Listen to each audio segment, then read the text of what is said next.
Hello and welcome to another episode of Father and Joe. I'm Joe Rockey here with Father Boniface. And Father, in our last episode, we talked about a lot of things, but one of the angles was the idea of being able to make a choice of how do I want to view things today, a choice of how do I want to perceive given the reality of the moment. I live here in Pittsburgh, and we, I think, get like the least amount of sunshine per any county in the world ever in the history of all time. And that's just the way that it is, especially if you talk to anyone walking down the street. It's pretty much always cloudy here. And as a result, sometimes it rains. My son can go totally crazy, stir crazy, stuck inside a house all day. That is a fact that I know about him in the way that it is. But it's also was pouring outside. So I was left with this choice. Keep letting him go crazy and pretty much making it so that the newborn doesn't sleep. Or go out into what most people deem as unoptimal playing conditions outside in the rain.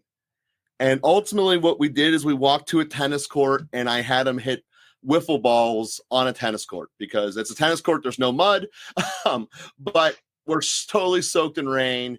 And my thought process was, it's 70 degrees. You're not going to get pneumonia. We'll walk it off.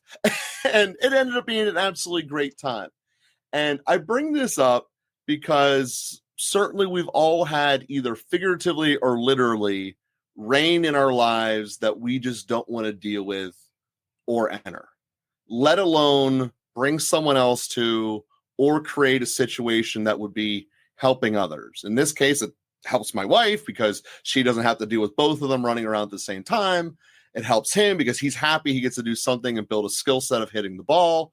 And it makes me happy because I get to see all this good stuff happening at once. So I bring this up because a lot of us are experiencing something that is not ideal, something that, like I said, literal or physical rain in their life. And it can be hard to make that choice. And you mentioned in the last episode, because I'm practicing it, it's easier for me. And I get that. But what I want to do is kind of help those people who maybe not are the far end of the extreme, because that might be a professional help, but those who could theoretically be in a spot where they could help themselves. And I believe that 80% of us are somewhere in that middle. So for those that are there, instead of trying to say, well, I'm doomed, I'm helpless, no one can help me, it's just, I'm just going to sit here until I die, in a very negative, pessimistic outlook, what are some things we can do either as that person or someone who knows that person that can help make it happier, even though there's a hurricane falling around us?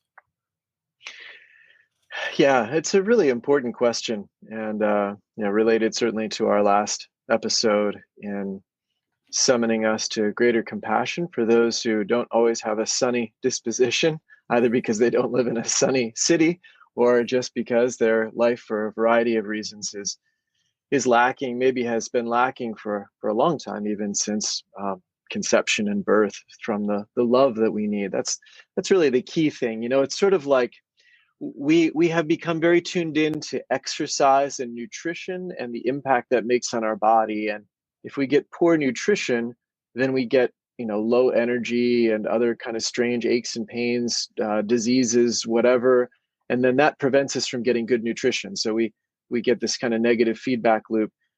Love for a human being is like, it is a matter of nourishment. So it's actually more important than food in many ways. And so when we think of being malnourished on love, we have a similar kind of problem, that people who are malnourished on love have a harder time having confidence, a firm disposition to see the good, the resilience that they need to handle hard moments, things like that. But we can really support them by first of all, just entering into it with them. And the word that's often used in the psychological world is attunement.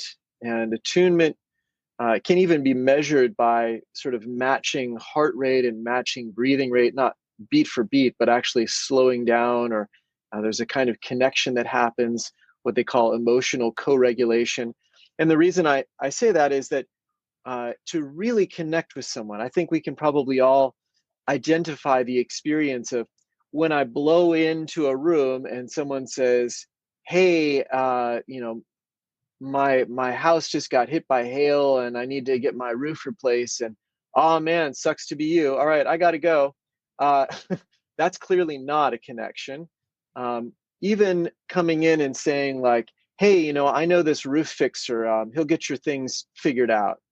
Well, that's nice to do, but did I really enter into what's pretty hard? When my roof gets damaged by hail, it actually shakes a little bit of my confidence, because it's probably a pretty scary place to be in if your house is getting pounded that badly.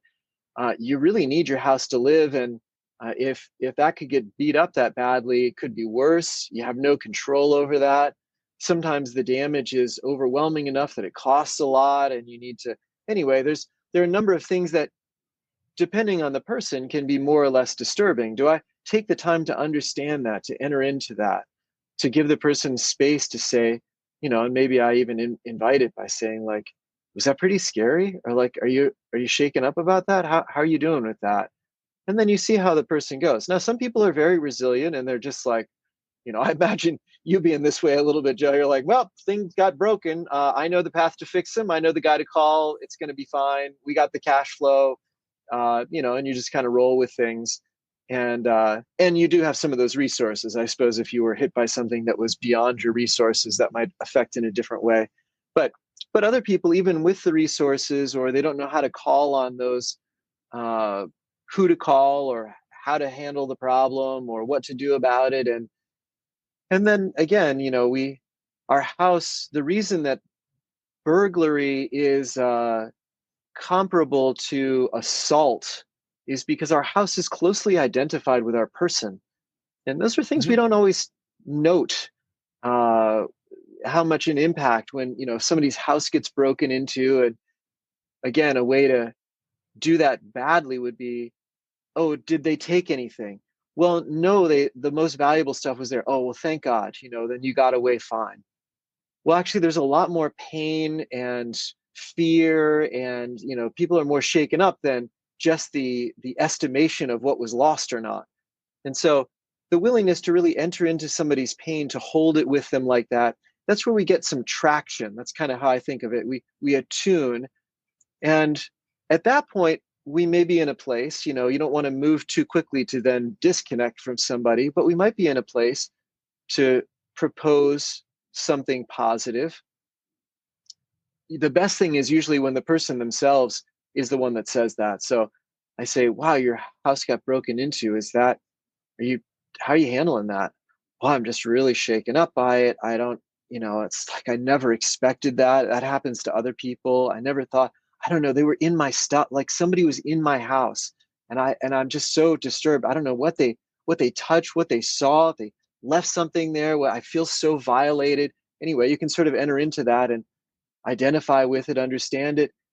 And then the person themselves feeling your support, feeling your closeness, and then being able to walk through some of those hard, painful places may come to their own point of saying, but they didn't take, the thing that really mattered, the irreplaceable stuff, like my mother's wedding ring, or, my the documents that we need, or this special painting that my daughter made, or they didn't take that stuff.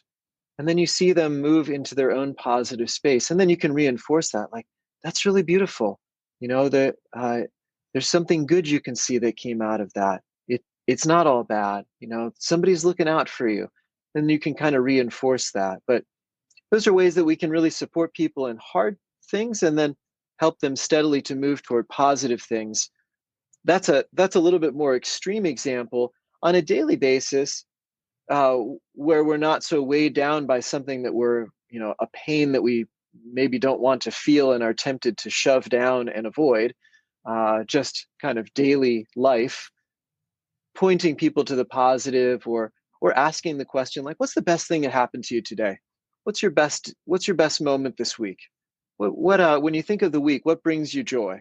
What are you grateful for? Those are the kinds of positive conversations we can have that can set a tone in somebody's personal reflection and personal sharing. that can be a really beautiful way to build up and move to the positive. Yeah, that's an absolute way of saying that. You think of so many examples there about your house being an extension of you and how to look at that. And it's like when you do see someone who's had their house broken into, there's a lot of different angles you can have, because it is. I mean, I've had it for properties we were renovating. I mean, I didn't even live in them. It was just a business proposition. And yeah, there's a tremendous amount of like, why should I even be trying here and fixing this area up if the people who are here are actively, breaking it down? And like, why should I even bother with that? And then aside from all the other, pressures that come with, well, how are you supposed to be a successful business that's going out and getting loans to do these properties if your properties are getting broken into and they get this setback?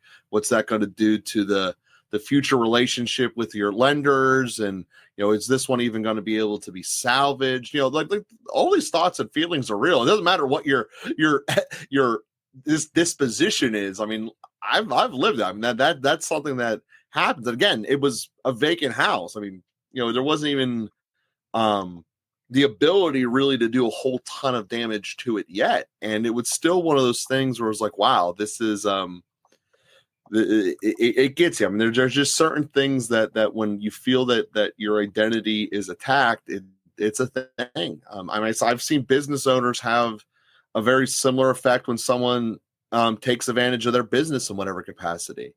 And one of the things that I think I've seen as a commonality, and this is a perception thing, this is anecdotal, I have no idea if this is universal, is that in one way or another, it inviting is the wrong word, but it looks as though it can be taken advantage. Those houses that were broken into look downtrodden, and they hadn't been fixed up and looked good yet. There's something about it that was not displaying a confidence in the identity, the self, or the business. That the reason you got embezzled from might have just been, sure, the embezzler knew and had too much access and had the ability and all that, and ultimately chose to do that. But at the end of the day, there was a certain element when you kind of let them have all that access and all that, and stop paying attention to the reports and paying attention to the element, and just kind of hid in a corner, for lack of a better way of saying it, relative to a business. And this is not to cast blame upon anyone who's in that situation, but to actually be an indicator for those who are looking at those around them. Is there someone who is looking like they're not confident, not showing the natural fortitude that would have someone not be preying on them? Because that's what a lot of, when we're talking about the example of breaking in, and I get that that's a specific example down the road you got, and I'm sorry for going all down this road, but it's also something that's tangible that we can help people with today, is that you guys all know what I'm trying to describe here. Someone who just looks like they can be taken advantage of for whatever reason. Something's off. It's not the way it used to be. It's not the way that it ought to be, or whatever the case might be. Approaching them, helping them in whatever capacity that your current relationship has there. And maybe that step is to grow the relationship with them.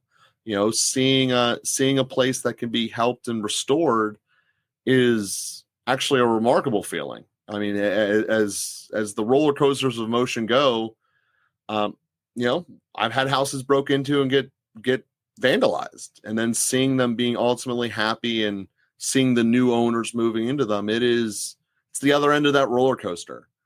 So, and that obviously takes outside people. I mean, I wasn't the one doing all the renovations. The crew was, they kept working on it, etc. And that's how we got there. So this might not be a direct message to those who are in that moment at the time, but to those who are around them who can help. It's one of our callings as well as Catholics. Yeah, that's right. No, I'm grateful to go down this line. I think we opened up something that people might not think about too much, and you as the house master and having so much investment in that space, and I've at least spoken with a few people who have experienced that kind of difficulty. And maybe to generalize a little bit, if that's surprising for anybody who's listening, that something like a burglary, a break-in could be so traumatic, well, that's a good reason always to not presume you know what someone else's pain is. Learn it from them. Um, we all have different levels of pain around different things for different reasons. And rather than projecting, it's not that big a deal, you shouldn't feel this bad, it's not a real helpful way to approach anyone. Understand what the pain is, what they're carrying, how hard it is, and then be with them in it, even if it seems like, okay, well, I would be able to handle this easily enough. Um, well, they're not you. So enter into Mhm. it with them, hold it with them, support them in it. And then you find beautiful ways that things open up, and you move through the dark space, the hard space. So anyway, it's a good reminder not to underestimate what someone else is going through just because I don't understand it, I haven't experienced it, or even it didn't affect me the same way. Yeah. It's also a reminder that no matter how low things are, people can get out of them, and sometimes remarkably surprising ways and different ways than you expected. I mean, that happens as well. There is no linear road in a relationship. There's no one way to get from point A to point B. And we all are going to find that uniquely within our own. So we thank you all for listening here today, and we will be with you again next week. And if you haven't already, the Universal Shows call to action, please leave a written review on whatever platform you are on, Google, Apple, Spotify, whatever. Please leave a written review as well as the star review. The written reviews carry so much weight and help us go up the rankings. And we thank you all for everyone who has. If it's been longer than a year, you're eligible to do another one. So please thank you all, and we will be with you again next week.